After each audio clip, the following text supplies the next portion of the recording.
రామానాయ స్టూడియోలో ఆంధ్ర లైటింగ్ జరుగుతుంటే మీరు సెకండ్ హాఫ్ చూసి ఇది వర్కౌట్ కాదని మీరు చెప్పారు జగన్ గారికి. జగన్ గారు ఏమో అంటే మనం ఏమీ చేయలేమా, కెమెరా ట్రాక్ అయినా యాడ్ చేస్తే సేఫ్ అవుతుందా అని అడిగారు. మీరు అసలు చాలా నిర్మోహమాటంగా వర్కౌట్ కాదని చెప్పారు. మీకు అది రిస్క్ కానీ ఇంకోటి కానీ అనిపించదా? రిస్క్ అని కాదండి, ఇప్పుడు అది కొంతమందికి నచ్చే ఎంతో కొంత ఇతను హెల్ప్ అవుతాడు స్క్రిప్ట్ లో అని చెప్పి నా దగ్గరకు వస్తారు.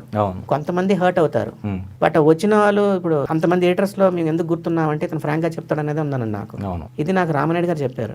ఎందుకంటే ప్రతి సినిమాకి నా ఒపీనియన్ అడిగారు, నేను ఫ్రాంక్ గా చెప్పేవాడిని. ఆయన సినిమా రిలీజ్ అయిపోయింది అందరినీ పిలిచి ఇతను ఒకటే కరెక్ట్ గా చెప్పాడు సినిమా ఆడుతుంది ఆడదు అని మెచ్చుకుండేవాడు.